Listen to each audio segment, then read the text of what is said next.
कृष्ण कहो बाबुरे। राम कहो राम कहो राम कहो बाबुरे। कृष्ण कहो कृष्ण कहो कृष्ण कहो बाबुरे। राम कहो राम कहो राम कहो बाबुरे। कृष्ण कहो कृष्ण कहो कृष्ण कहो बाबुरे। राम कहो राम कहो राम कहो बाबुरे। कृष्ण कहो कृष्ण कहो कृष्ण कहो बाबुरे। राम कहो राम कहो राम कहो बाबुरे। कृष्ण कहो कृष्ण कहो कृष्ण कहो बाबुरे। राम कहो राम कहो राम कहो बाबुरे। कृष्ण कहो कृष्ण कहो कृष्ण कहो बाबुरे। राम कहो राम कहो बाबुरे। कृष्ण कहो कृष्ण कहो कृष्ण कहो बाबुरे। राम कहो राम कहो बाबुरे। कृष्ण कहो कृष्ण कहो कृष्ण कहो बाबुरे।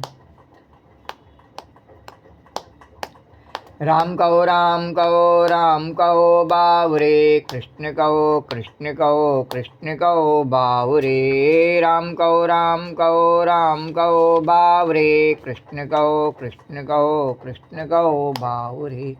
राम कहो बाबुरे। कृष्ण कहो कृष्ण कहो कृष्ण कहो बाबुरे। ओम गम गणपतये नमो नमः। श्री सिद्धि विनायक नमो नमः। अष्ट विनायक नमो नमः। गणपति बाप्पा मोरिया। ओम गम गणपतये नमो नमः। श्री सिद्धि विनायक नमो नमः। अष्ट विनायक नमो नमः। गणपति बाप्पा मोरिया। ओम गम गणपतये नमो नमः। श्री सिद्धि विनायक नमो नमः। अष्टविनायक नमो नमः। गणपति बाप्पा मोरिया। ओम गम गणपतये नमो नमः। श्री सिद्धि विनायक नमो नमः। अष्टविनायक नमो नमः। गणपति बाप्पा मोरी। ओम गम गणपतये नमो नमः। श्री सिद्धि विनायक नमो नमः। अष्टविनायक नमो नमः। गणपति बाप्पा मोरिया। 1 2 3 4 10 बजे गणेश का जय जयकार। 1 2 3 4 10 बजे गणेश का जय जयकार। 1 2 3 4 10 बजे गणेश का जय जयकार। 1 2 3 4 10 बजे गणेश का जय जयकार। बोल काली मैया की जय। ओम गम गणपतये नमो नमः। श्री सिद्धि विनायक नमो नमः। अष्ट विनायक नमो नमः। गणपति बाप्पा मोरिया। मंगल मूर्ति मोरिया। गणपति बाप्पा मोरिया। मंगल मूर्ति मोरिया। धरती गगन में होती है तेरी जय जयकार मैया। ऊंचे भवन में होती है तेरी जय जयकार मैया। धरती गगन में होती है तेरी जय जयकार हो मैया। गणेश जी बाबा कह रहे कि न गोपी मेरी मैया का गुणगान कैसे सब संसार में रो ने बताइयो। तो धरती गगन में होती है तेरी जय जयकार मैया। ऊंचे भवन में होती है तेरी जय जयकार हो मैया। तेरे गुण गाएं सब नर नारी। नस तेरे गुण गाएं नर नारी। पूजे सकल संसार मैया। धरती गगन में होती है तेरी जय जयकार मैया। ऊंचे भवन में होती है तेरी जय जयकार मैया। अरे धूप जहाँ की लाख सताए मुझ में हिम्मत बाकी है। मेरा सर ढकने के लिए बस तेरी चुनर काफ़ी है। धूप जहाँ की लाख सताए मुझ में हिम्मत बाकी है। मेरा सर ढकने के लिए बस तेरी चुनर काफ़ी है। क्या मांगे वो बेटा जिसने क्या मांगे वो बेटा जिसने माँ की ममता पाई है। क्या मांगे वो बेटा जिसने। गणेश जी बाबा कह रहे बताना गोपी मेरी मैया की महिमा तो गणेश जी बाबा क्या कह रहे, क्या मांगे वो बेटा जिसने माँ की ममता पाई है, क्या मांगे वो बेटा जिसने माँ की ममता पाई है। एक तरफ है ये जग सारा, एक तरफ है ये जग सारा, एक तरफ मेरी माई है, एक तरफ है ये जग सारा, एक तरफ है ये जग सारा, एक तरफ मेरी माई है। बोलो काली मैया की जय, जगत जननी अन्नपूर्णा पार्वती मैया की जय, जगत जननी जानकी मैया की जय, श्याम सुंदर यमुना मैया की जय। एक तरफ है ये जग सारा, एक तरफ है ये जग सारा, एक तरफ मेरी माई है, एक तरफ है ये जग सारा, एक तरफ मेरी माई है। जय माता की, जय माता की, जय माता की, जय माता की, जय माता की जय। तो भगवान करे, गणेश जी करे, मैं भी अपनी माता की जय जयकार करूं, और जो मेरी माता की जय जयकार करे नहीं बाको मैं सत्कार करूं। बोलो द्वारकाधीश भगवान की जय। तो ओम गम गणपतये नमो नमः। और बिन की मैया कह रही पार्वती मैया की जो मेरे बेटा की जय जयकार करे बाको मैं उपकार करूँ। तो ओम गम गणपतये नमो नमः, श्री सिद्धि विनायक नमो नमः, अष्ट विनायक नमो नमः, गणपति बप्पा मोरिया, मंगल मूर्ति मोरिया। ओम गम गणपतये नमो नमः, श्री सिद्धि विनायक नमो नमः, अष्ट विनायक नमो नमः, गणपति बप्पा मोरिया। ओम गम गणपतये नमो नमः, श्री सिद्धि विनायक नमो नमः, अष्ट विनायक नमो नमः, गणपति बप्पा मोरिया, मंगल मूर्ति मोरिया, गणपति बप्पा मोरिया, मंगल मूर्ति मोरिया।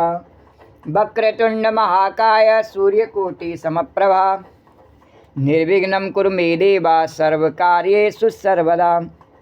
तो राम कहो, राम कहो, राम कहो बावरे, कृष्ण कहो, कृष्ण कहो, कृष्ण कहो बावरे, राम कहो, राम कहो, राम कहो बावरे, कृष्ण कहो, कृष्ण कहो, कृष्ण कहो बावरे, राम कहो, राम कहो, राम कहो बावरे, कृष्ण कहो, कृष्ण कहो, कृष्ण कहो बावरे, राम कहो, राम कहो, राम कहो बावरे, कृष्ण कहो, कृष्ण कहो, कृष्ण कहो बावरे, राम कहो, राम कहो, राम कहो बावरे, कृष्ण कहो, कृष्ण कहो, कृष्ण कहो बावरे।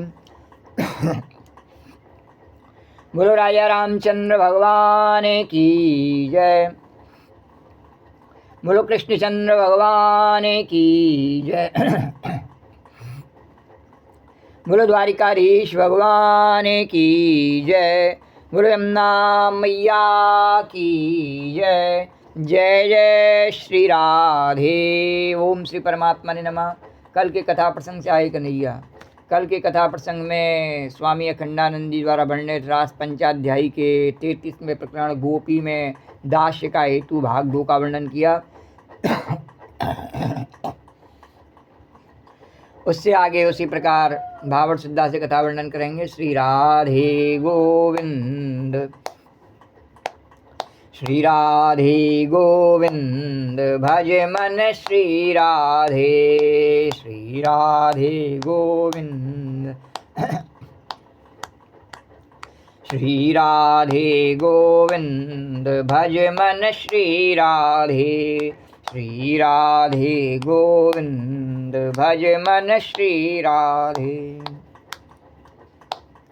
श्री राधे गोविंद, भज मन श्री राधे, श्री राधे जय जय राधे, जय राधे जय श्री राधे, श्री राधे जय जय राधे, जय राधे जय श्री राधे, श्री राधे गोविंद, भज मन श्री राधे। गोपी में दास्य का हेतु भाग 3। कास्त्रंयते कल्पदायत मूर्छितेन सम्मोहितार्चरितान् चले त्रैलोक्यां, त्रैलोक्य सौभगमिदं च निरीक्ष्य रूपं यद गोविजन् होममर्कां पुलकान् बिभ्रन्। यह गोपी और कृष्ण का संवाद है। रासलीला में कृष्ण ने कहा कि तुम लोग, गोपियों से कहा कि अपने धर्म, अर्थ, काम और मोक्ष चारों पुरुषार्थों के अनुरूप आचरण करो, चारों को प्राप्त करो, लोक परलोक और परमार्थ बढ़ाओ। तो अर्थ और काम इस लोक के लिए आवश्यक हैं। कल की कथा प्रसंग में बताया था कि बिना धन के और बिना काम के संसार में कोई पूछ नहीं है। तो अर्थ और काम इस लोक के लिए आवश्यक हैं। धन भी चाहिए और भोग भी चाहिए। खाली कोई नहीं रहना चाहता है, कोई राधे राधे करके जीना नहीं चाहता है। सबको धन चाहिए, सबको भोग चाहिए। और कहते क्या हैं? कहते हैं कि हमें तो वैराग्य पसंद है, और अपने बच्चे का नाम भी वैराग्य रख ले, हमें इतना वैराग्य पसंद है। लेकिन नहीं, ये झूठ बोलना है, भगवान से कपट करना है। भगवान ने कहा मोह कपट चल छिद्र न भावा, पर हम कपट करते हैं। क्या हमको चाहिए? क्या पैसा भी चाहिए और भोग भी चाहिए, तो भगवान से कपट करते हैं। परंतु वे होने चाहिए धर्म से नियंत्रित। पर किस प्रकार से होने चाहिए? धर्म से। और यदि धर्म से न मिले तो अधर्म पूर्वक दूसरे को लूट मार करके लावे। पूरे द्वारकाधीश भगवान की है। पर लोगों को ऐसा लगता है कि नहीं, धर्म से नहीं मिल सकता, धर्म से ही मिलेगा। हाँ, धर्म से उतना नहीं मिल सकता जितना उसकी इच्छा है, लेकिन ऐसा नहीं है कि वो उसकी आवश्यकता भगवान पूरी नहीं करता धर्म से। तो जितना भी आप धन भी चाहिए, भोग भी चाहिए, परंतु वे होने चाहिए धर्म से नियंत्रित। और जब धर्म और भोग दोनों धर्म के लिए लगा दिए जाते हैं, अर्थ और भोग, धन को भी भोग लगाओ किसके लिए? धर्म के लिए। और अपने भोगों का त्याग भी किसके लिए करो? धर्म के लिए। तब ये परलोक के साधन बन जाते हैं और हमें मोक्ष प्राप्त होती है। और यदि निष्काम हो में तो धर्म अंतःकरण को सिद्ध करके मोक्ष के योग्य बना देता है। तो मोक्ष परम पुरुषार्थ है। बोलो द्वारकाधीश भगवान की जय। तो परम पुरुषार्थ क्या है? धर्म और मोक्ष है। बीच में काम और अर्थ तो जो है वो इस लोक के लिए, व्यवहार के लिए हैं, और वह मोक्ष का साधन नहीं है। तो एक सज्जन कहते हैं कि जैसे धर्म, अर्थ, काम और मोक्ष चार पुरुषार्थ हैं, वैसे शक्ति भी एक पुरुषार्थ है। हम शक्तिशाली बने।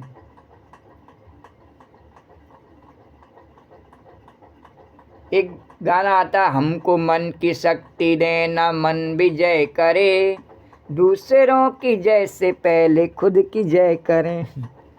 तो यहाँ पर खुद की जय का अर्थ कोई अपने जय जयकार करना नहीं है।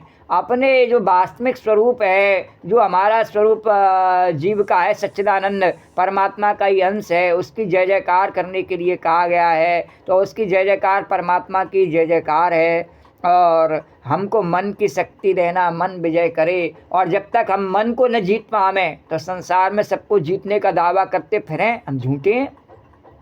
हमने अपने मन को ही नहीं जीता। और मन की बात तो बहुत दूर है। ये अभी जो शक्ति की बात आई, तो शक्तिशाली बनने के लिए शरीर में भी शक्ति होनी चाहिए। लेकिन शरीर की शक्ति हमारे हाथ में नहीं होती है। मन की तो हमारे हाथ में होती है, शरीर की हमारे हाथ में नहीं होती। शरीर की शक्ति हमारी परिस्थितियों के आधार पर होती है। द्वारकाधीश भगवान की जय। और जब परिस्थितियां बदल जाती हैं और शरीर जवानी से बुढ़ापे की ओर जाता है, तो इसकी शक्तियां कम हो जाती हैं। बोलो द्वारकाधीश भगवान की जय। लेकिन लोग जिद करते हैं, बोले नहीं हमारी नहीं होती हैं। तो नहीं होती हैं, उसके कपट से हमें कोई लेना देना नहीं। सच्चाई की बात है, कम हो जाती हैं। पर उसको घमंड है कि नहीं, और दूसरे को दिखाना चाहता है कि देख, और उसका देखो घमंड। भगवान कह रहे गोपी कथा को सच्चाई के पायदानों पर आगे बढ़ाते हुए जरा एक उदाहरण देके कहना है शक्ति के बारे में।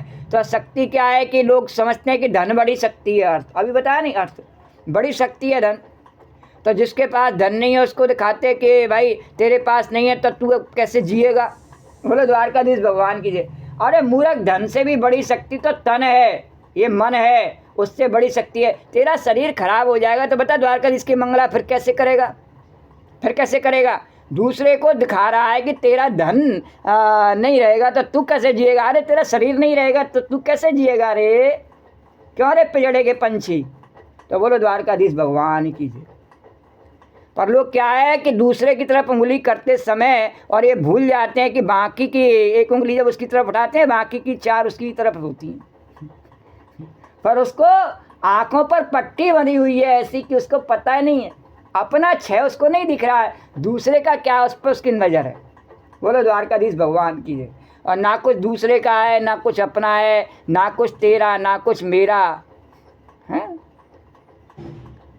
तो एक सज्जन कहते कि धर्म अर्थ काम और मोक्ष 4 पुरुषार्थ हैं, और वैसे शक्ति भी एक पुरुषार्थ है। तो वो शक्ति किसकी है? मन की है। और जिसके पास में मन की शक्ति नहीं है उसकी तन की और धन की शक्ति कुछ काम में नहीं आती है। तो इसीलिए वो उस गाने में कहा गया है कि हमको मन की शक्ति देना, मन विजय करे। और ये मन में शक्ति नहीं है तो बेकार है। मन में शक्ति है नहीं तो तन की छीण भी हो जाती है, कभी धन भी नहीं रहता है, कभी कोई फर्क नहीं पड़ता है। मन की शक्ति से ही भगवान की भक्ति होती है। और इसके मन में शक्ति नहीं है, भगवान की भक्ति क्या तन से करेगा, धन से करेगा? तन तो गोपियों से भगवान ने कह दिया ज़रूरत नहीं है मेरे को, जाओ अपने घर में अपने पतियों की सेवा करो। धन तो मैं ही, लक्ष्मी जी गोपियों ने स्वयं स्वीकार किया, आपके बक्षस्थल पर छाती पर बैठी हुई हैं, धन की भी जरूरत नहीं, तो काय की जरूरत है? बोले मन की जरूरत है। तो हम शक्तिशाली बने, हमारे पास शरीर में बल हो, सेना का बल हो, आत्म बल हो, या आत्मदा बलदा, ये शब्द वेद में आते हैं। भगवान बल भी देते हैं, परंतु शक्ति या बल स्वतंत्र पुरुषार्थ नहीं हो सकता है। वह अपने आप में कोई पुरुषार्थ नहीं, अभी बताया नहीं, वह उसके अधीन नहीं है। शरीर की शक्ति तो उसके अधीन नहीं है, तो अपने आप में कोई पुरुषार्थ नहीं है। यह अपने आप प्रकृति से बढ़ता है शरीर, उसके बढ़ाने से बढ़ जावे तो फिर हर कोई शरीर को हमेशा रख लेवे, हमेशा उसे स्वस्थ रखे और हमेशा के लिए अमर करके रख लेवे उसे। पर नहीं, ये उसके हाथ में नहीं है। तो बल तो परंतु शक्ति या बल स्वतंत्र पुरुषार्थ नहीं हो सकता है, क्योंकि बल तो किसी पुरुषार्थ की प्राप्ति के लिए चाहिए ही। बल नहीं होगा तो मनुष्य न तो धर्म पर दृढ़ रह सकेगा और न धन कमा सकेगा, न भोग कर सकेगा और न मोक्ष प्राप्त कर सकेगा। सब में बल लगता है, शक्ति लगती है सब में। हम अपनी शक्ति कहाँ लगाना चाहते हैं ये हमारे ऊपर है। तो हम कौन सा सौदा करना चाहते हैं? घाटे का सौदा करते हैं। शक्ति को कहाँ लगाते हैं? उन पदार्थों को प्राप्त करने में लगाते हैं जिनको प्राप्त करने के बाद भी हम असंतुष्टि रहते हैं। उन व्यक्तियों को संतुष्ट करना चाहते हैं जिन्हें आज तक कोई नहीं कर सका।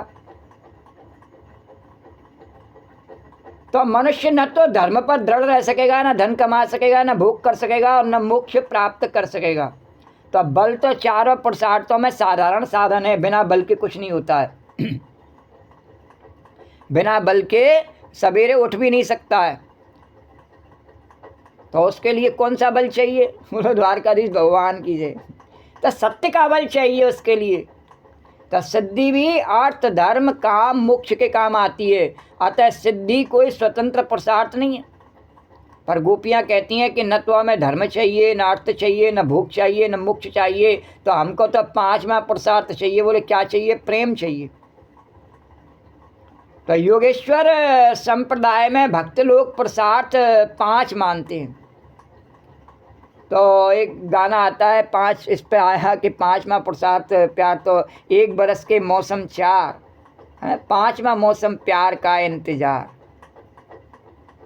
और प्यार करने में इंतजार करना जिस पे नहीं आता है वो प्यार भी नहीं कर सकता है। तो भगवान ने कहा जो मेरे लिए इंतजार नहीं कर सकता है वह मेरे से प्यार नहीं कर सकता है, क्योंकि ये मेरी मेहर है। मैं कब मिलूँ? राम राम रटते रहो जब लग घट में प्राण। कब तक? व्यक्ति सोचे कब तक? 1 हफ्ते का अनुष्ठान किया है, 1 हफ्ते तक कर लो प्रभु। भगवान कहता है नहीं नहीं, फिर 1 महीने तक करो, नहीं नहीं तो 1 साल तक करो, नहीं नहीं तो कई साल तक, 10 साल तक, 20 साल तक कानून भी सजा देता है। भगवान ने कहा मैंने सजा थोड़ी दी, मैंने तो गिफ्ट दिया है तेरे को मूर्ख, गिफ्ट दिया है।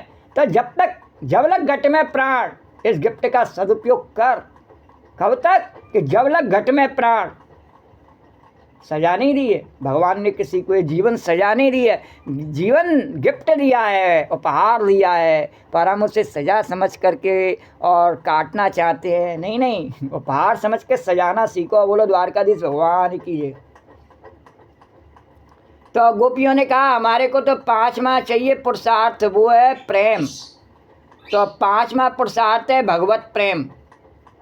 तो भगवान का प्रेम धर्म से, अर्थ से, भोग से, मोक्ष से सबसे ऊपर है। बोले नहीं चाहिए कुछ भी।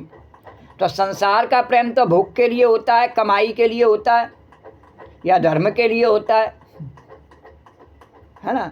और संसार में लोग अपने संप्रदाय के लिए भी संगठित हो जाते हैं। अरे हमारा चतुर्वेदी संप्रदाय है, तो वह धर्म के लिए प्रेम है, उसकी भी रक्षा करना क्या है। लेकिन आज की विडंबना ये है कि उसकी भी रक्षा नहीं कर पाते हैं। बोलो द्वारकाधीश भगवान की जय। कम से कम बाहर से तो उसका स्वरूप बनाए करके हम बैठे हैं यमुना किनारे पे, द्वारकाधीश पर कुछ पाने की इच्छा से, तो कम से कम मुँह में गुटखा रख के तो नहीं बैठे। उतना स्वरूप तो हम बनाए के रखें अपना, उतना भी नहीं बना पाते। तो संसार से तो इन सब में प्रेम आत्मगामी है, परंतु प्रेम हृदय में हो और भगवान से जुड़े, अर्थात प्रेम का आश्रय हो आत्मा और प्रेम का विषय हो भगवान। प्रेम कैसे करेगा? अपने आत्मबल से करेगा। शरीर के बल से प्रेम करेगा क्या? नहीं, मनोबल से, आत्मबल से प्रेम होगा, मन से प्रेम होगा। और मन को ही आत्मा के रूप में सबसे ज़्यादा व्यक्ति मन की करी जाती है कि आत्मा को अगर पहचाना जाता तो मन के माध्यम से, धन और तन के माध्यम से नहीं। हालांकि आत्मा मन से परे है, पर मन की अभिव्यक्ति आत्मा की अभिव्यक्ति जैसी लगती है। तो मोक्ष से भी प्रेम करते हैं, लेकिन प्रेम किसके लिए है कि ये विचार संसार में नहीं है। इन सब में प्रेम आत्मगामी होता है, परंतु प्रेम हृदय में उदय हो और भगवान से जुड़े, अर्थात प्रेम का आश्रय हो आत्मा। और प्रेम का विषय क्या है? आत्मा का परमात्मा से मिलना, तो विषय हो भगवान, और तब यह भगवत प्रेम कहलाता है। तो भगवत प्रेम आत्मगामी न होकर के भगवदोन्मुख होता है, और अपना समस्त सुख और प्रयत्न जब भगवद योग्य बन जाता है तब प्रेम की पूर्णता होती है। प्रेम में जब आगे और पीछे भगवान हो जाते हैं तब स्वयं प्रेम भी भगवानमय हो जाता है। आगे श्याम पीछे श्याम, जित देखो तित श्याममयी है। तो अब गोपी ने कहा कि तुम्हारे वक्षस्थल पर लक्ष्मी विराजमान है, तो यह क्या चोरी से तुमने नारायण की पत्नी लक्ष्मी को अपने वक्षस्थल पर रखा है? द्वारकाधीश भगवान, कल के प्रसंग में यही चल रहा था प्रसंग कि गोपियों ने कहा भगवान से कि तुम हमारे को कह रहे हो कि पर पुरुष के पास आई हैं हम तो, और तुम कैसे हो? तुमने जो है दूसरे की पत्नी, अगर ऐसी बात है तो तुमने दूसरे की पत्नी नारायण की पत्नी लक्ष्मी को अपने छाती पर क्यों बिठा के रखा है? बोले चुरा के ले आए हो। और अपने वक्षस्थल श्री कृष्ण ने कहा अरे भोली गोपी हो, ये तो हमारे सुनहरे बाल हैं और जिनसे वक्षस्थल पर एक पीली पीली रेखा बन गई है, और तुम्हारा दिमाग कैसा बिगड़ गया है कि स्वाभाविक रूप से हमारे वक्षस्थल पर पीलमा है, उसे स्वर्णमयी पीत रेखा है, उसमें लक्ष्मी पने का आरोप करके तुम लक्ष्मी को भी दोष लगा रही हो। कोई लक्ष्मी नहीं है हमारे ऊपर।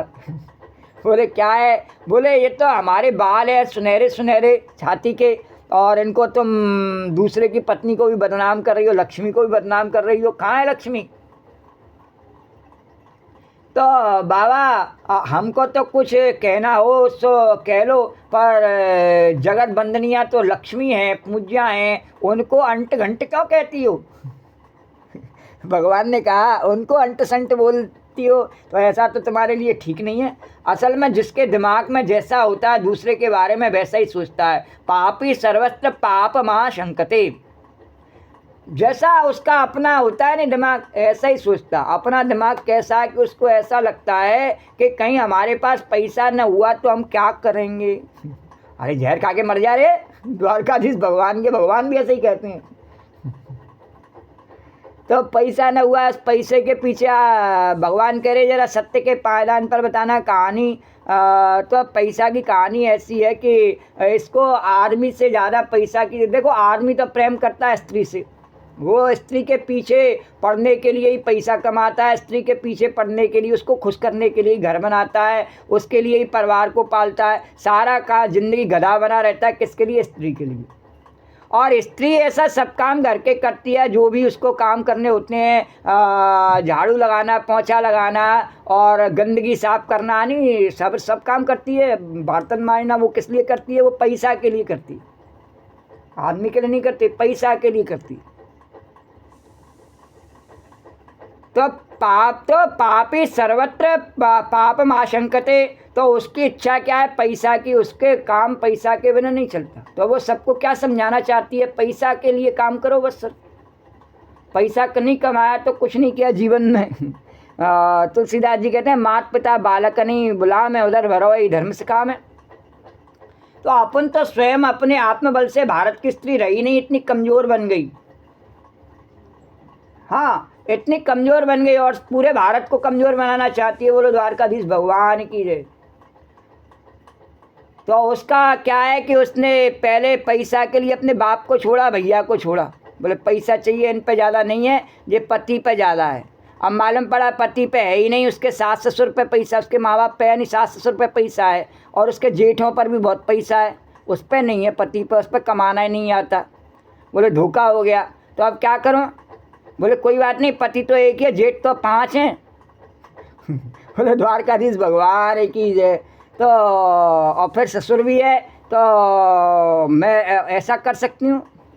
तो पैसा के लिए उसको छोड़ के सबको पति बनाया। अब उसके बाद भी संतुष्टि नहीं हुई, तो अब उसने कहा कि अब ये तो बूढ़े हो गए, जेठ भी बूढ़े हो गए, पति भी बूढ़ा हो गया, तो अब बेटों से अब जाओ पैसा लाओ, उनको भी बाहर भेजा। अब बेचारे वो भी कमाने के लिए चले गए। तो अब कमाने के लिए चले गए तो उनको कंट्रोल में कैसा रखा जाए, उसने सोचा। तो उनके लिए भैंस लाओ एक, यानी बढ़िया उनके लिए लुगाई लेके आओ।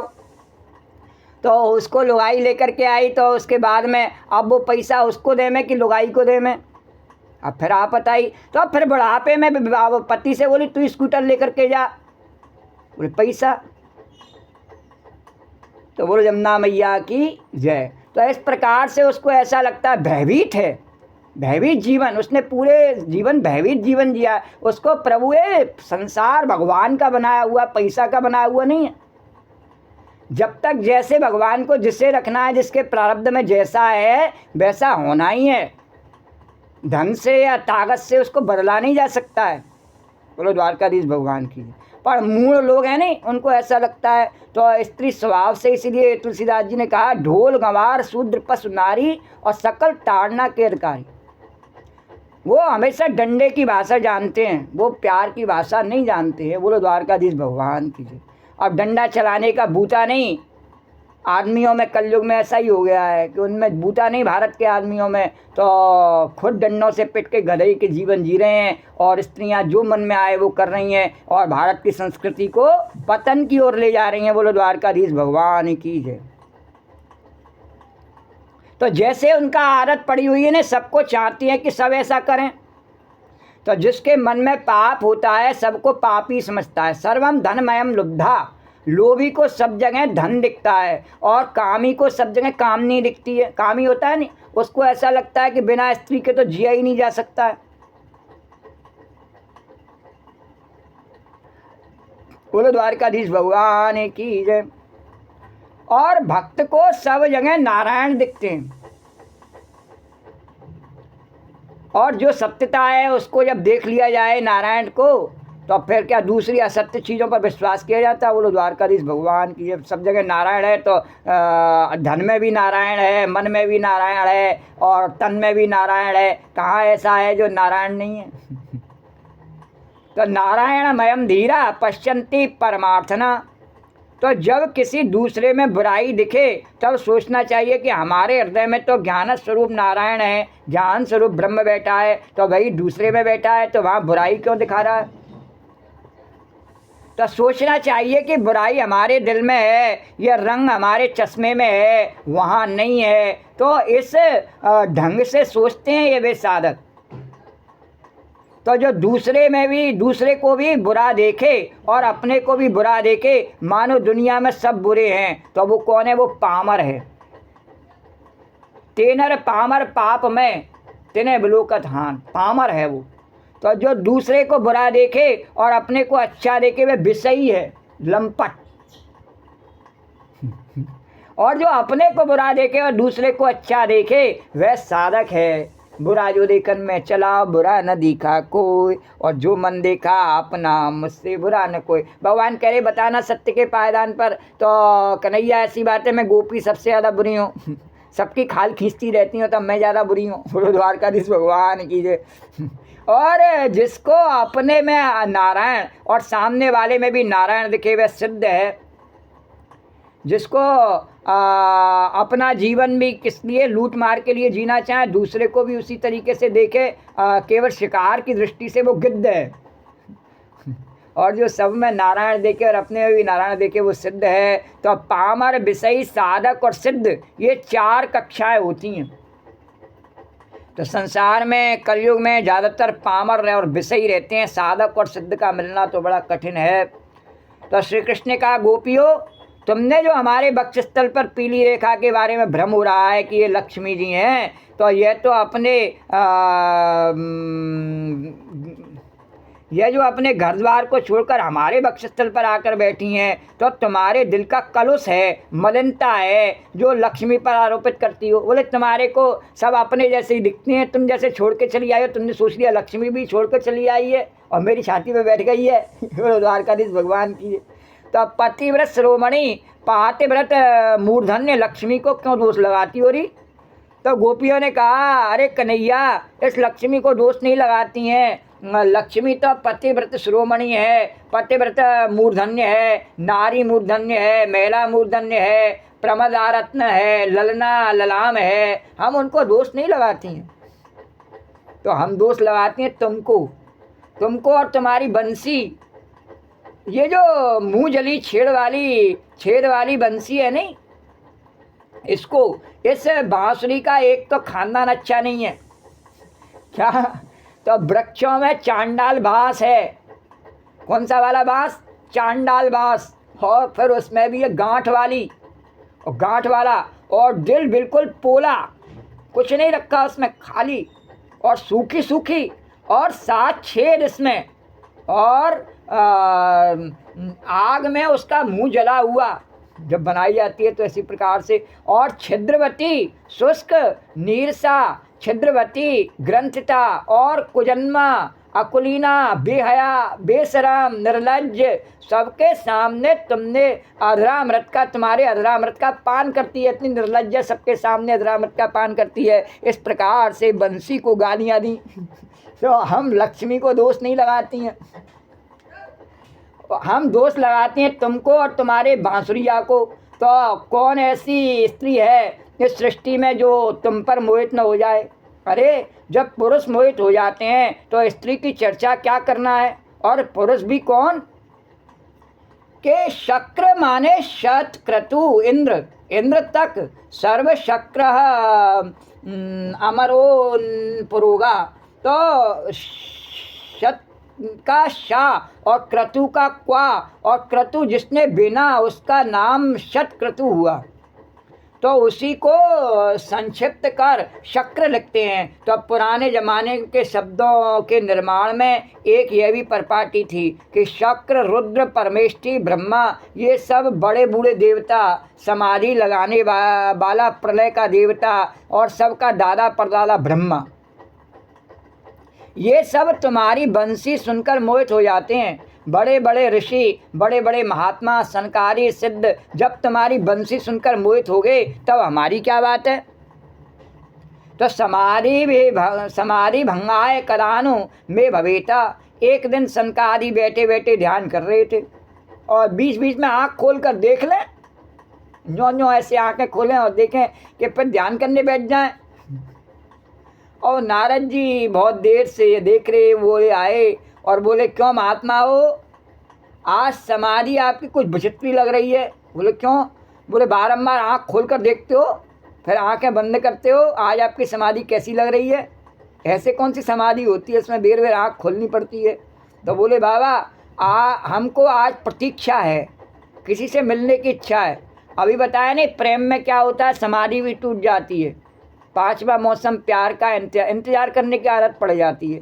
तो बोले हमको भी किसी की प्रतीक्षा है, किसी से मिलने की इच्छा है। बोले सनकादि को, बोले श्री कृष्ण की बंसी ध्वनि हमको बरबस अपनी ओर खींच रही है, और जिसके मन में कहीं जाने की इच्छा होती है, किसी से मिलने की इच्छा होती है, वह आसन बांध कर नहीं बैठ सकता। हमारे को बंसी सुनने जाना है तो प्रयत्न सौथिल्य के बिना आसन जमता ही नहीं है। तो यह योग शास्त्र का नियम है कि जब आदमी ये सोचेगा कि अब हमको कहीं नहीं जाना है और चित्त की समाधि लगाना है, और चाहे दिन भर लग जाए तो आसन पर स्थिर हो जाएगा। कब हो जाएगा कि शोक धाम तज काम,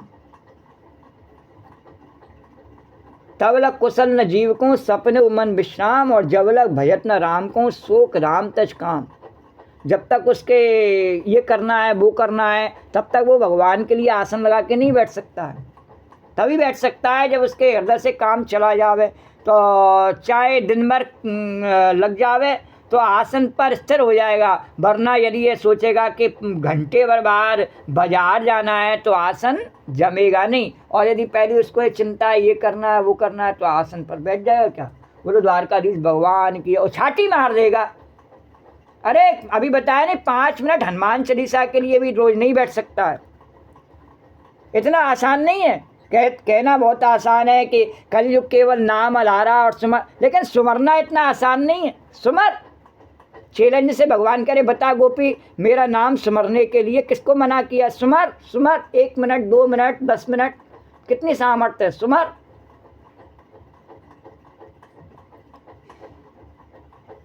बोले क्यों नहीं सुमर पाता? अभी बताया नहीं, किसकी शक्ति चाहिए? मन की शक्ति चाहिए। बोले शरीर में तो बहुत शक्ति है, घूसा में ही किसी को मारने के लिए तैयार है।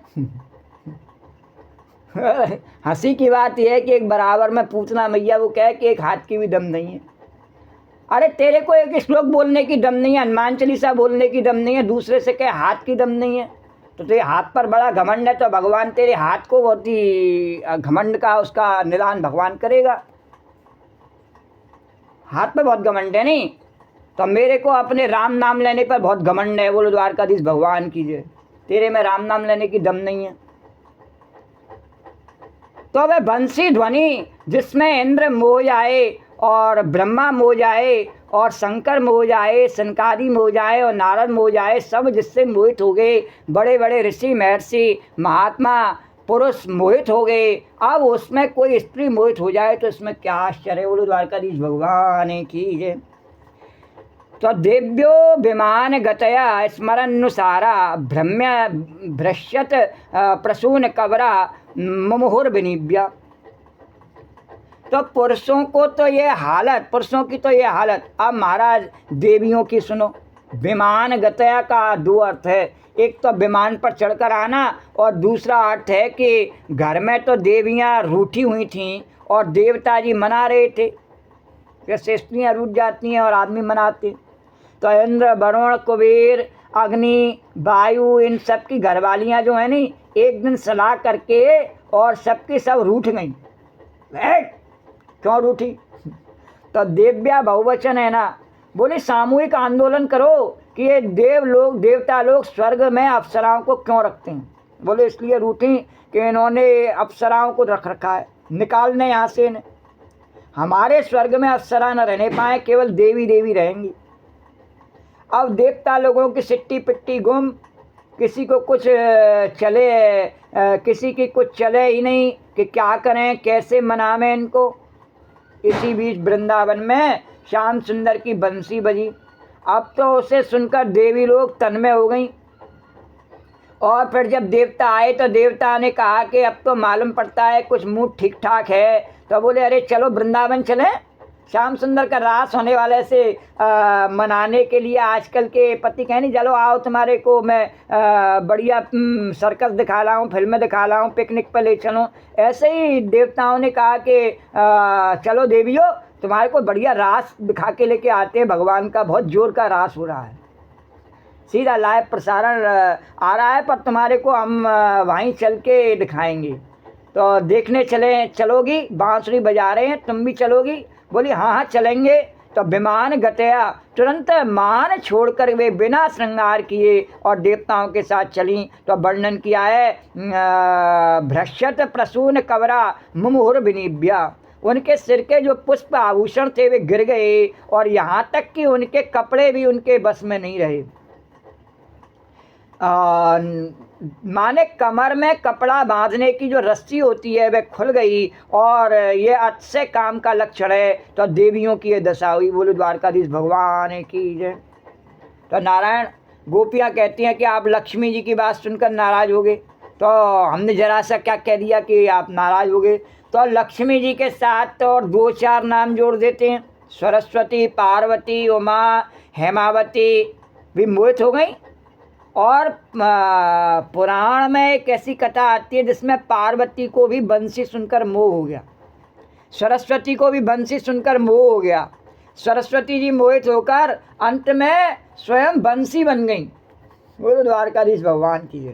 तो जड़ भाव आपन्न हो गई। सरस्वती का ज्ञान ध्यान लुप्त हो गया और वह स्वयं बंसी बनने के लिए तत्पर हो गई। तो बाबा लक्ष्मी जी, पार्वती जी, सरस्वती जी, सती जी, इंद्राणी सब और मृत्युलोक के देवता, ब्राह्मणों की मेहरारू, ब्राह्मणों की पत्नी यज्ञ पत्नी है ना, तो वो ये वे यज्ञ पत्नी यज्ञशाला में अपने पतियों को यज्ञ करते छोड़कर भोजन लेकर के तुमको खिलाने चली आई। गोपियों ने कहा। और महाराज नाग देश में देखा कि काली नाग की जो पत्नी है वे तुम्हारी बांसुरी सुनकर मोहित हो रही हैं। त्रिलोक्या, तो तीनों लोकों में, देवलोक, मृत्युलोक, नागलोक, पाताल लोक में कौन ऐसी स्त्री है जो तुम्हारी बंसी ध्वनि सुनकर सम्मोहित होकर मूर्छित न हो जाए। तो ये जो गीता प्रेस की पुस्तक छपने वाली थी, तो श्रीमद् भागवत का मूल पाठ ठीक करने के लिए बड़ा प्रयास किया गया। अखंडानंद जी कह रहे कि उसका बड़ा प्रयास किया गया। तब 12वीं शताब्दी की हस्तलिखित पुस्तक मिली, 1200 सन में लिखी हुई एक हस्तलिखित पुस्तक भागवत जी की मिली पाठ की। और उसका कोई पहले ज़माने में छपती तो है नहीं कि ये मूल पाठ है और बाकी का इसमें से कैसे छांटा जाए कि अनर्गल जुड़ गया है, कैसे इसमें छापा है। अब तुलसीदास की रामचरितमानस में से ही नहीं दूर किया जा सकता है कौन सा पाठ बिल्कुल सही है और कौन सा नहीं है। जैसे एक महात्मा राम भद्राचार्य हमारे, तो वो बता रहे कि हनुमान चालीसा में हम लोग बोलते क्या है, गीता प्रेस से छपे में, कि शंकर सुवन केसरी नंदन। तो शंकर सुवन केसरी नंदन नहीं है पाठ में, तुलसीदास जी ने लिखा है शंकर स्वयं केसरी नंदन, वो भगवान हनुमान जी। और वास्तव में उनकी बात सही है, वो बेटा नहीं हनुमान जी उनके महादेव जी के। शंकर सुवन तो गणेश जी हैं, वो उनके बेटा तो है नहीं, तो शंकर स्वयं ही हनुमान जी बने हुए हैं, तो शंकर स्वयं केसरी नंदन। तो ऐसे बहुत सारी चीज़ें अपभ्रंश हो जाती हैं समय के कारण से।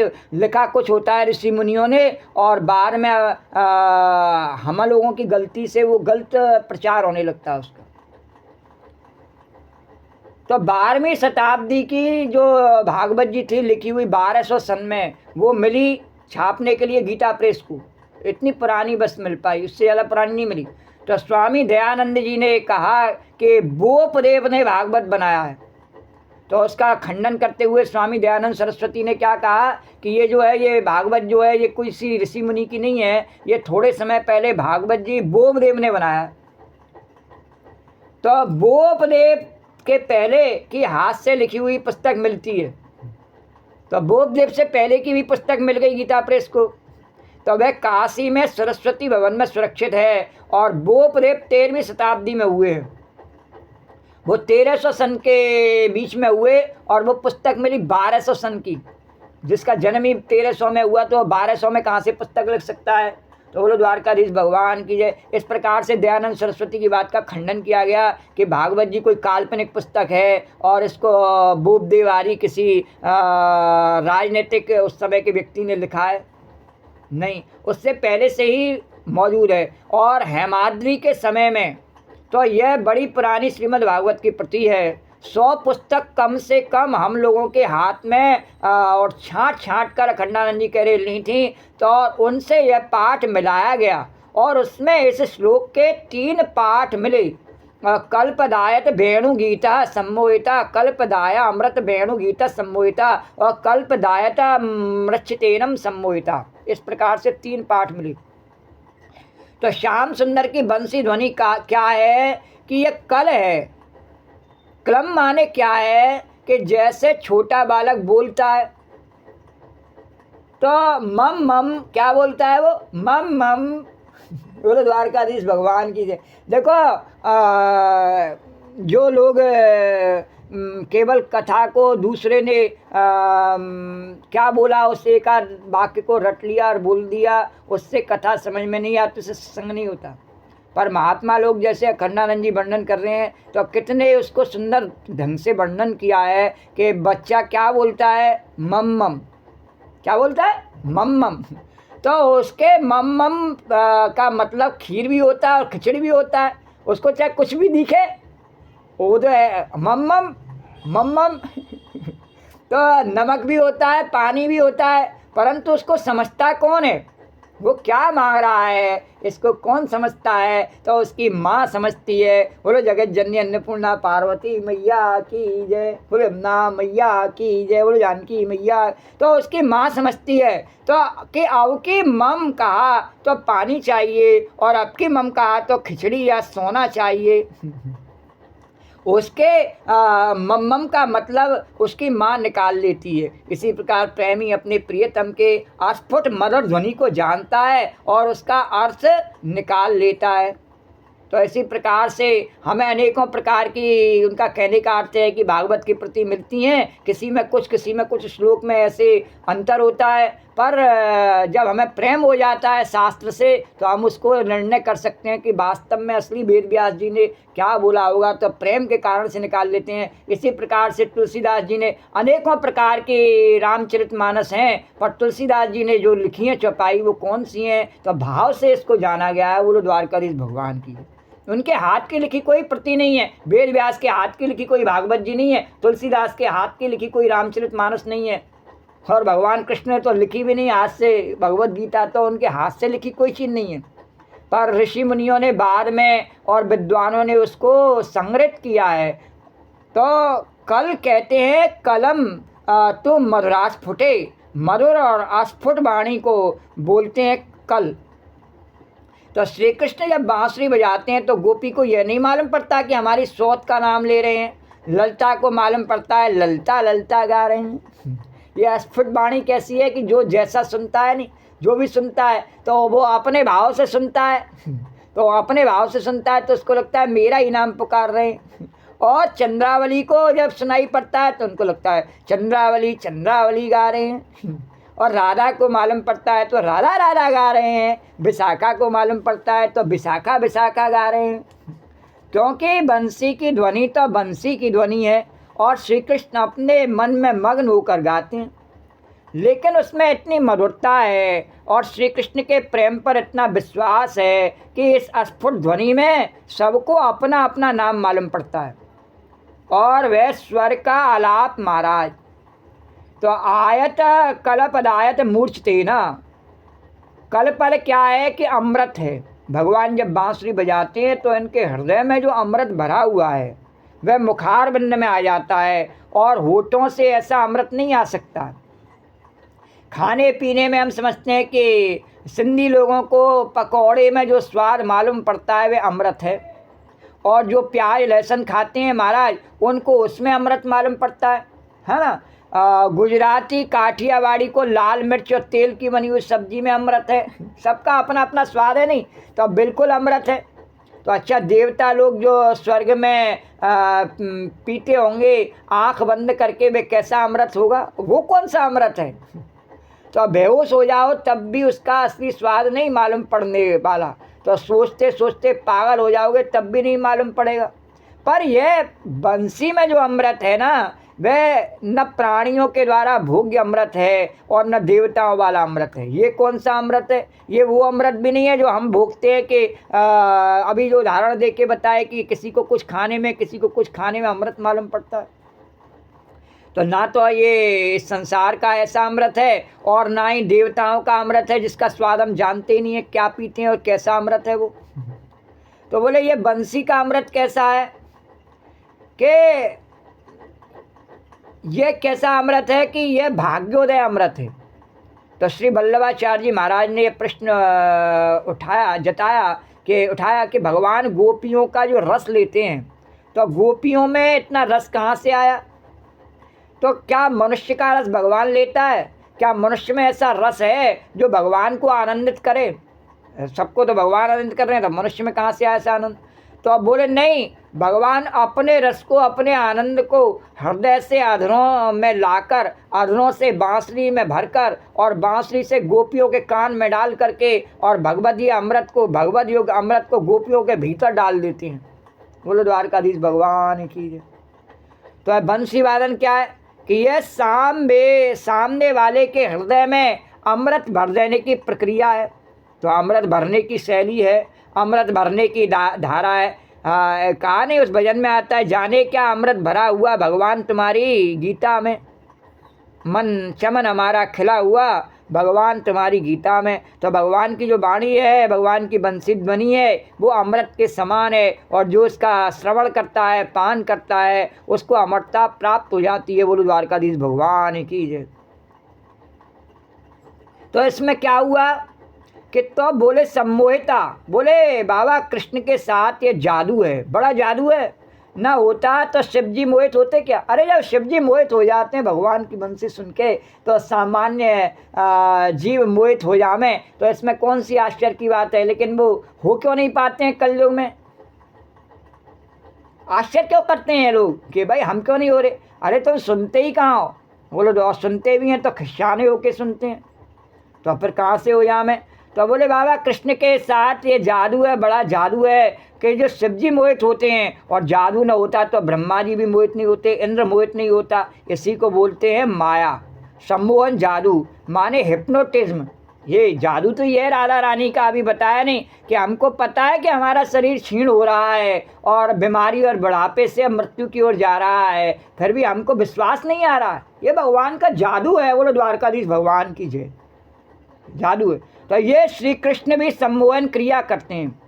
तो जैसे जादूगर हाथ किसी की तरफ घुमा देता है, ऐसे ही श्री कृष्ण के पास बंसी है, बंसी का जादू है। तो ये दीर्घकाल तक आलाप, वह सम्मोहनी मुरली। बोले बाबा ऐसी कौन सी स्त्री है त्रिलोकी में, नाम तो लो उसका, और जो आपसे सम्मोहित न हो जाए। तो हमने एक लक्ष्मी का नाम ले लिया तो नाराज होने लगी गोपियों ने कहा बस एक ये कह दिया। तो कौन सी ऐसी स्त्री है त्रिलोकी में जो आपकी बंसी ध्वनि को सुनकर आश्चर्य से विचलित न हो जाए, आर्य पद से विचलित न हो जाए अपनी मर्यादा से? तो आर्य चरितान चले त्रिलोक्याम, धर्म अर्थ काम मोक्ष आदि की प्राप्ति के लिए, सुव्यवस्थित जीवन के लिए। और आर्य चरित्र बहुत श्रेष्ठ वस्तु है, यानी आर्य मर्यादा पर हम अपनी भारतीय संस्कृति पर रहे, वो हमारे लिए सबसे अच्छा है। क्योंकि आर्य चरित्र से धर्म अर्थ भोग मिले और अंततोगत्वा मोक्ष मिले, सालोक्य सायुज्य आदि भगवत धाम की प्राप्ति होवे, ऐसा है आर्य चरित्र। लेकिन यह बंसुरी इस आर्य सत्य को गिरा देती है, विचलित कर देती है। तो त्रैलोक्य सौभगम इदम चा निरीक्ष रूपम, त्रैलोक्य सौभगम यस्माता। संसार में जितनी सुंदरता देखने में आती है, शब्द में, स्पर्श में, रूप में, रस में, गंध में, जो भी सौंदर्य मालूम होता है वह कहाँ से आया? यह सब भगवान में से आया है। तो यदि मूल उपादान में सौंदर्य नहीं होगा तो कार्य में सौंदर्य कहाँ से आएगा? है ना? ये इतनी सुंदरता प्रकृति में जो हमें दिखाई देती है, वृक्षों की हरियाली, नदियों का नीलापन, श्यामलपन, और आकाश का जो है खालीपन, ये सब जो इतनी सुंदरता भगवान ने, तरह तरह के पक्षियों की बोली, हैं। तरह तरह की आकृतियाँ संसार में बनाई भगवान ने, तो इतनी सुंदर कैसे बनी कि भगवान स्वयं सुंदर हैं, इसलिए उन्होंने सुंदर सब, उनकी बनाई सब चीज़ सुंदर है। तो यह ईश्वर का ही सौंदर्य है कि कहीं कोयल की आवाज़ में प्रकट होता है, कुहू कुहू कोयल करती है तो ऐसा लगता है कि भगवान ही गा रहे हैं। तो कहीं मोर के गले में प्रकट होता है, मोर पीऊ पीऊ करता है। तो कहीं ईश्वर आप में स्वाद होकर के आता है, तो कमल, गुलाब, बेला, चमेली में सुगंध होकर के आता है। आम में, खजूर में स्वाद बन के आता है, हैं? और फूलों में भगवान सुगंध बन के आया है। तो जैसे चुम्बक को देखकर लोहा खिंचता है, वैसे नींबू के रस को देखकर जीभ खिंचती है। तो जैसे जीभ को खींचने वाला चुम्बक नींबू में है, वैसे ही कान को खींचने वाला एक चुम्बक होता है और त्वचा को खींचने वाला एक चुम्बक होता है। तो चुम्बक तो तरह तरह का होता है। तो श्याम सुंदर रूप त्रिलोक के प्राणियों के लिए चुम्बक हैं। त्रैलोक के सौभगमिदं च निरीक्ष रूपम। तो ये श्री कृष्ण हमारी आंखों के सामने। अब भगवान कह रहे गोपी बताना, जब मैं चुम्बक हूँ और सबको खींचने की शक्ति रखता हूँ, फिर भी जीव मेरी ओर क्यों नहीं खींचते हैं, खींच नहीं पाते हैं? इसका कारण क्या है? तो इसका कारण अभी पूर्व कथा में बताया कि लोहे को बड़े आराम से चुम्बक खींच लेता है, किंतु लोहे में जंग लगा हो तो हमारे काले कर्मों की इतनी जंग लग गई है संसार में, बार बार हमें संसार की सुख चाहिए, इसके लिए प्रयत्न करते हैं, नहीं तो जंग लग गई है। इसलिए हम कितनी भी बार द्वारकाधीश जाएं, कितनी भी बार यमुना जी नहाएं, हमारी जंग छूटती नहीं है। कितनी भी साबुन लगाएं, कितना भी तेल लगाएं, जंग छूटती नहीं है। बोलो द्वारकाधीश भगवान की। एक हमारा भैया कह रहा, बोले साबुन से रगड़ रगड़ के नहाना चाहिए। बोले साबुन से नहाने से ये काले कर्मों की जंग छूट नहीं जाती है, उसका कड़वापन चला नहीं जाता है। कितनी भी साबुन से नहा ले, कितनों तेल फुरेल लगाए ले, कितनों साबुन लगाए ले, होनो एक दिन खा के पिछड़ा माटी का पुतला, माटी का, समझे? तो श्री कृष्ण तो हमारी आंखों के सामने हैं।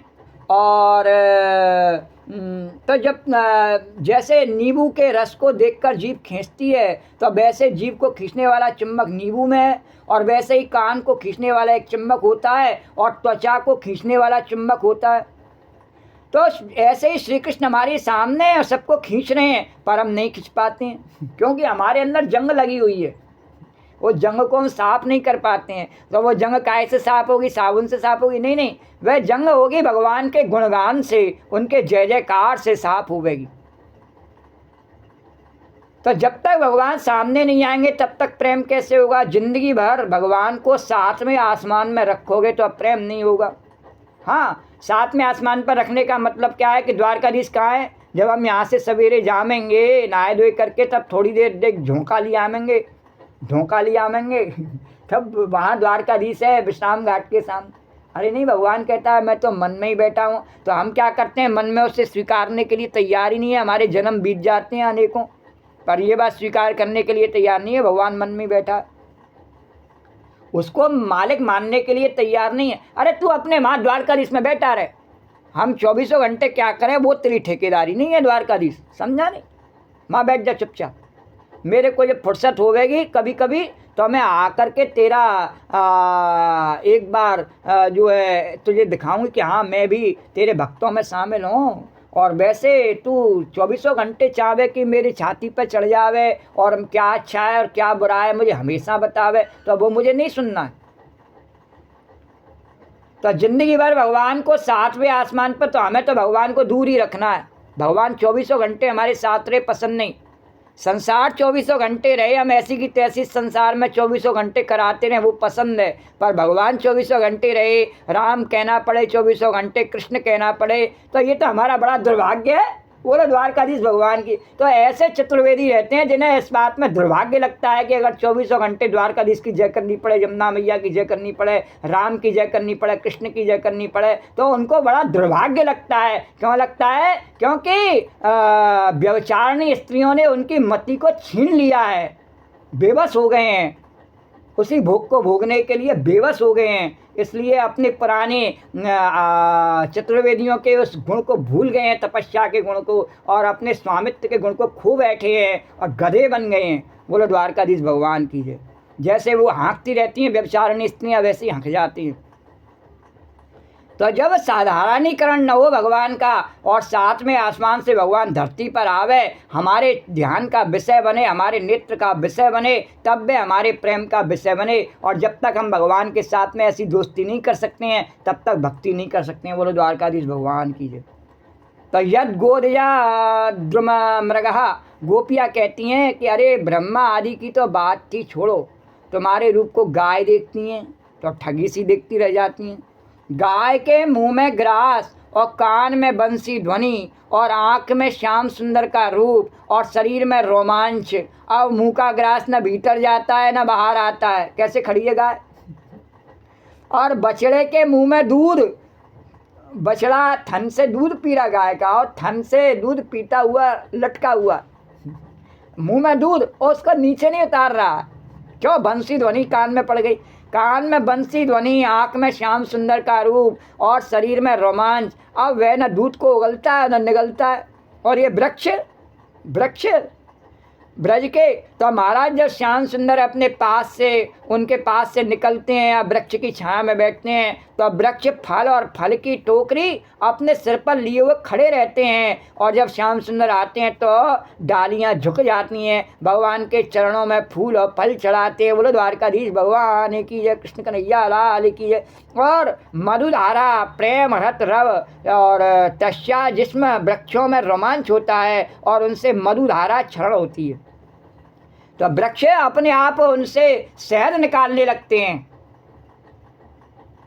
अरे नाम मधु रख लेने से कोई भगवान के लिए शहद निकाल के दे देवे, अपना रस निकाल के दे देवे, उसमें इतनी सामर्थ्य नहीं है। पर गोपी में इतनी सामर्थ्य है कि वो मधु निकाल करके अपने शरीर में से दे देवे। बोलो द्वारकाधीश भगवान की जय। और तब द्वारकाधीश भगवान की जय, तब जमुना मैया की जय, और तब गोपी की जय जयकार है। तो गोदजा ध्रुम मृगा, मोर नाचने लगता है कृष्ण को देखकर, कोयल कू कू करने लगती है, सारस हंस विहंग शांति से बैठ जाते हैं। और वृक्ष पर प्रायो बताम बेगा मुनियो ममेशमिन, और जैमिनी जी महाराज, कणाद जी महाराज, बड़े बड़े दार्शनिक पक्षी बन के कौन बैठे हुए हैं? जैमिनी जी महाराज, कणाद जी महाराज, बड़े बड़े दार्शनिक पक्षी, द्वैतवादी, अद्वैतवादी, द्वैताद्वैतवादी, विशुद्धाद्वैतवादी, ये सब के सब महाराज पक्षी बन करके बोलते हैं। पक्षी क्यों बने? क्या रे तुम्हारे बारे में ही जो तो चर्चा करते हैं, एक एक पक्ष लेकर के चर्चा करते हैं ना। एक एक पक्ष कैसा है भगवान का, कि भगवान की करुणा कैसी है, भगवान की दया कैसी है, भगवान की मैत्री कैसी है, भगवान की ऐश्वर्य कैसा है, भगवान की कृपा कैसी है, भगवान की लीला कैसी है, भगवान के गुणगान कैसे हैं, एक एक पक्ष लेकर के। अरे तुम्हारे बारे में ही चर्चा करते, एक एक पक्ष लेकर चर्चा कर रहे हैं।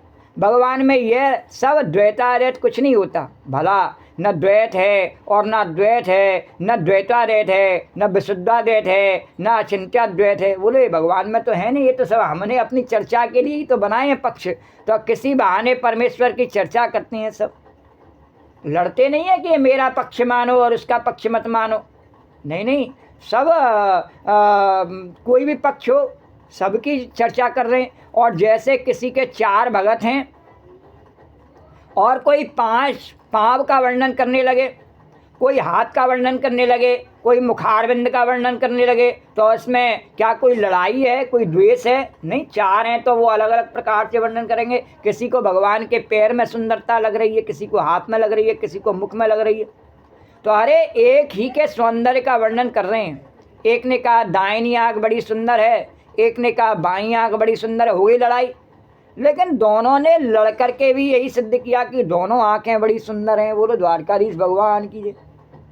तो पक्षी है माने एक दक्षिण पक्षी है, एक वाम पक्षी है, लेकिन ये दोनों पक्षी हैं। तो वेद रूपी वृक्ष की जो भिन्न भिन्न शाखाएँ हैं, उनके ऊपर बैठ करके 1121 शाखाएँ हैं। और उनके ऊपर एक एक शाखा के ऋषि जो हैं वे पक्षी बन करके बैठे हैं और श्याम सुंदर के सौंदर्य को देख रहे हैं।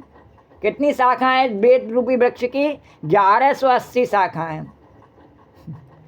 और षड़वंती अमीलित दृशो दिगंत्याय वाचा, आँख खुली अमीलित दशा बंसी ध्वनि सुन रहे हैं और श्याम रूप देख रहे हैं। ये पक्षी हैं, द्विज हैं, द्विज और ये हरिण महाराज। तो धन्यास्म मूढ़तमयो हरिण्या एता या नंद नंदन पात्र विचित्र वेशम। तो अपने कृष्ण सार पतियों के साथ आ करके बड़ी बड़ी आँखों से प्रेम भरी चितवन से श्याम सुंदर का दर्शन करती हैं हिरणियाँ, और डरती नहीं हैं। और श्याम सुंदर बड़े गौर से उनके आँखों की ओर देखते हैं। और गोपियाँ कहती हैं विधाता ने इनके पलक नहीं बनाई, कितनी बड़ी बड़ी आँखें बनाई हैं हिरनियों की। और उनके पति कितने अनुकूल निकले कि इनके साथ जाते हैं, वे धन्य है धन्य। और पति भी साथ में खड़े हुए, उनको रोक नहीं रहे देखने से भगवान को। तो अब देखो इसमें व्यंग क्या हुआ कि वृक्ष को तो रोमांचित कर दिया। वृक्ष का धर्म क्या? रोमांचित होना है। और गाय का धर्म क्या? कि मनुष्य के सौंदर्य पर मोहित होना है। और हरणी का धर्म क्या? कि मनुष्य के सौंदर्य पर मोहित हो जाए। और वृक्ष का क्या धर्म है? कि मधु रक्षण करे, मधु क्षरण करे, मधु भाव है। तो तुम ऐसे गाय का धर्म बिगाड़ देते हो, पेड़ का धर्म बिगाड़ देते हो, हरणी का धर्म बिगाड़ देते हो, सबको धर्म भ्रष्ट कर दिया तुम।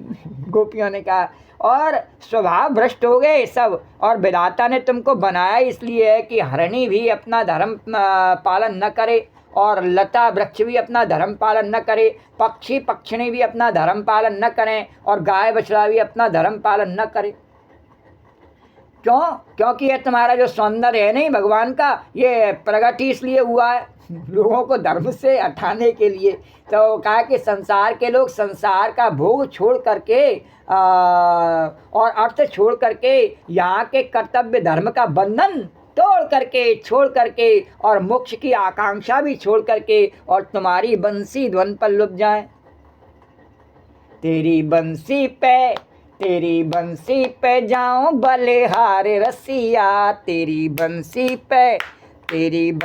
पे जाऊं बलिहार रसिया, मैं तो नाचूंगी तेरे दरबार रसिया, मैं तो नाचूंगी तेरे दरबार रसिया। तेरी बंसी पे जाऊं बलिहार रसिया, तेरी बंसी पे जाऊं बलिहार रसिया, मैं तो नाचूंगी तेरे दरबार रसिया, मैं तो नाचूंगी तेरे दरबार रसिया। तो तुम्हारी बंसी ध्वनि पर लुभा जाए और अपने लौकिक पारलौकिक परमार्थिक धर्म से भ्रष्ट होकर और तुम्हारे फंदे में फंस जावे, फिर हमारे लिए उलाहना क्यों? हाँ, जब हरणी गाय बछड़ा सब तुम्हारे फंदे में फंस जाते हैं तो हमारे लिए काय को उलाहना देते हो कि लौट जाओ। तो श्री कृष्ण ने कहा बाबा हार मान ली तुम लोगों से मैंने। तो गोपियों बोलने में तो तुम्हारा सानी, तुम्हारे बराबरी का कोई नहीं है, और लासानी हो तुम, हार गया तुम्हारी मुखरता के सामने, जो कहो सो करें। तो गोपियों ने कहा नहीं श्री कृष्ण, हम बस सलूक नहीं है, हमारे प्राणों में पीड़ा है और हमारा मन तुम्हारे लिए विह्वल है, आर्त है। तो हमें भय है कि कहीं तुम छोड़ न दो, हमारे हृदय में पीड़ा है, आरती है, और तुम हमारे प्यारे होकर ऐसा क्यों बोल रहे हो? तब तो रोगी जैसे बर्राता है वैसे हम बर्रा रहे हैं। हम तुम्हारे को उलाना थोड़ी दे रही हैं। अरे हमारे कष्ट हुआ तो हमारे को जैसे भी बर्राना आया वैसे बर्रा दी। बोलो द्वारकाधीश भगवान की है। तो हम तो चाहती हैं कि तुम हमारा रोग दूर कर दो। अरे तुम ही मेरे वैद्य सांवरे, तुम ही मेरे वैद्य सांवरे, तुम पे हाथ पसारी रे, तुम ही मेरे वैद्य सांवरे। हाँ, वो भगवान करे कथा जरा सत्यता के पायदान पर आगे बढ़नी चाहिए। तो सत्यता के पायदान पर क्या कि गोपियाँ भगवान से ही अपना इलाज मांग रही। तो हमारे बराबर में वो बता नहीं बार बार उधार दे के पूतना मैया, तो उसको कितनी बेचैनी।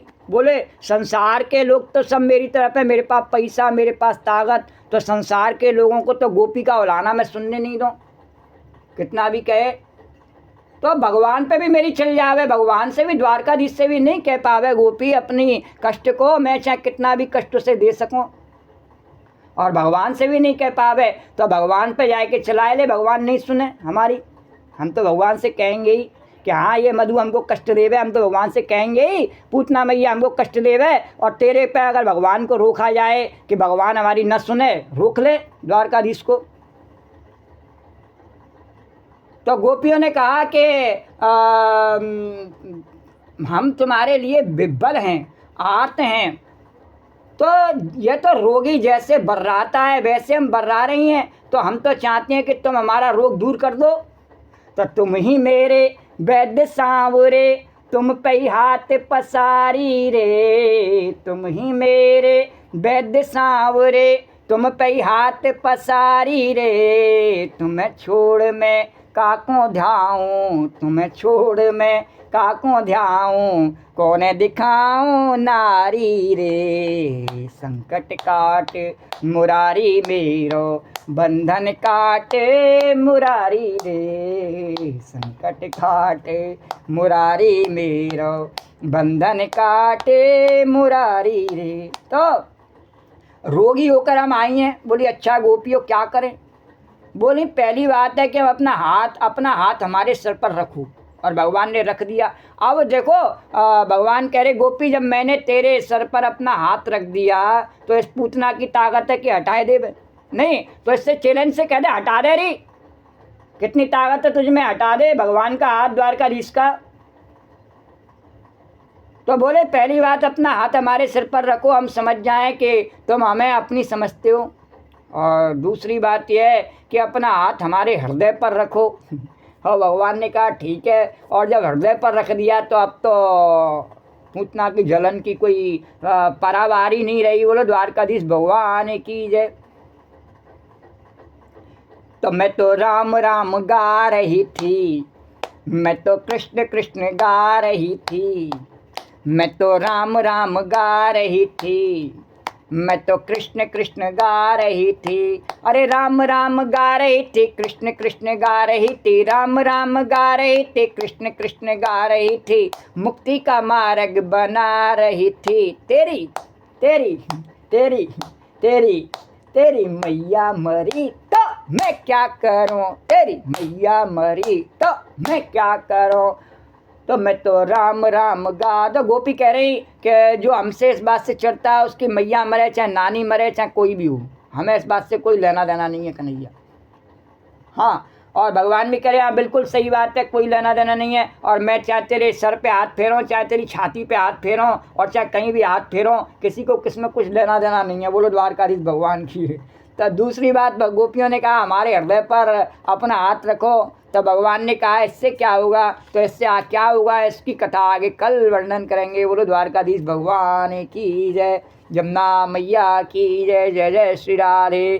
तो श्री राधे गोविंद, श्री राधे गोविंद, भज मन श्री राधे, श्री राधे गोविंद, श्री राधे गोविंद, भज मन श्री राधे, श्री राधे जय जय राधे, जय राधे जय श्री राधे, श्री राधे जय जय राधे, जय राधे जय श्री राधे, श्री राधे गोविंद, भज मन श्री राधे, श्री राधे गोविंद, भज मन श्री राधे। राधे राधे गोविंद गोविंद राधे, राधे राधे गोविंद गोविंद राधे, राधे गोविंद गोविंद राधे, राधे राधे गोविंद गोविंद राधे, राधे राधे गोविंद गोविंद राधे, राधे राधे गोविंद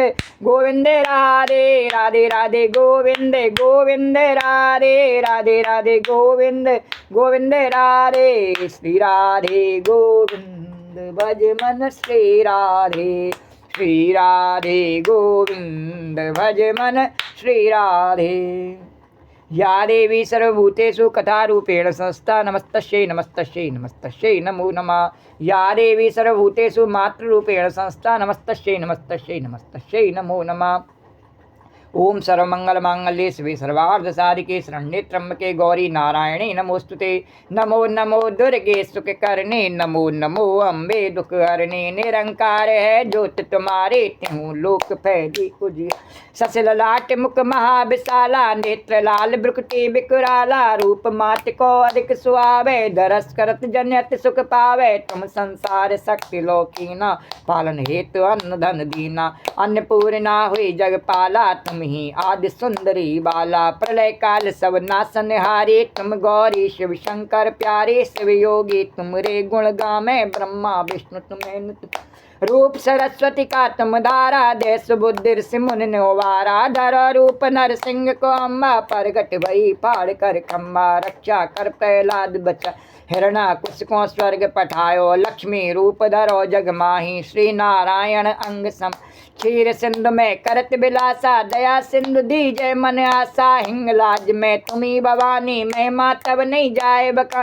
मातंगी धूमावती माता, भुवनेश्वरी बगला सुखदाता। श्री भैरव तारा जगतारण, छिन्नवारे दुख निवारण के। हरिवाहन सो भवानी, लागुर वीर चलत अगवानी। कर में खप्पर खड़ग बिराजे, जाको देख काल डर भाजे। सो है अस्त्र और त्रिशूला, जाते उठत शत्रु यसूला। नगर कोट में तुम्ही विराजत, त्यों लोक में डंका बाजत। नगर कोट में तुम्ही विराजत, त्यों लोक में डंका बाजत। सम्मन संबदानव तुम, रक्त बीज संखन संगारे। महिषासुर दैत्य मानी, जय अगवार मही कुलानी। रूप कराल काल को धारा, सैन सहित तुम ते संगारा। परिगाड़ संतन पर जब जब भई साय, मात तुम तब अमरपुरी और बासव लोका। तब मैं माँ सब रहे अशोका, ज्वाला में है जोत तुम्हारे। तुम सदा पूजे नर नारे, प्रेम भगत से जो जस गावे। दुख दारिद्र निकट नहीं आ, प्रेम भगत से जो जस गावे। दुख दारिद्र निकट नहीं आ, ध्यावे तुम्हें जो नर मन लाई। जन्म मरण ते सो छुट जाई, जोगी सुर मन कहत पुकारी। योग न होय बिन शक्ति पाए, शंकर आचार जब कीनो। काम क्रोध जीत सब लीनो, निस दिन ध्यान धरो शंकर को। काऊ काल नहीं सुमरो तुम, शक्ति रूप को मरम न पायो। शक्ति गई तब मन पछतायो, शरणागत हो कीर्ति बखानी। जय जय जय जगदम्ब भवान, वही प्रसन्न आदि जगदम्बा। दही शक्ति नहीं कीन विलम्बा, मुको मात कष्ट अति घेरो। तुम मैंने कौन हरे दुख मेरो, आशा तृष्णा निपट सतावे। रिप मूरख मोय अति डर, शत्रुनाश की जय महारानी। सुमरो एक चित तुम्हें भवानी, करो कृपा हे मात दयाला। रिद्ध सिद्ध दे करो निहाला, जन्म जन्म में तब पद पाऊँ। तुमरो जिसमें सुना सुनाओ, दुर्गा चालीसा जो गावे। सब सुख भूख परम पद पा, देवी दास शरण निज जानी। करो कृपा जगदम्ब भवानी, करो कृपा जगदम्ब भवानी। बोलो जगत जननी अन्नपूर्णा पार्वती मैया की जय। या देवी सर्वभूतेषु कथारूपेण संस्था, नमस्तस्यै नमस्तस्यै नमस्तस्यै नमो नमः। या देवी सर्वभूतेषु मातृरूपेण संस्था, नमस्तस्यै नमस्तस्यै नमस्तस्यै नमो नमः। तो राम कहो राम कहो राम कहो बावरे, कृष्ण कहो कृष्ण कहो कृष्ण कहो बावरे। राम कहो राम कहो राम कहो बावरे, कृष्ण कहो कृष्ण कहो कृष्ण कहो बावरे। राम कहो राम कहो राम कहो बावरे, कृष्ण कहो कृष्ण कहो कृष्ण कहो।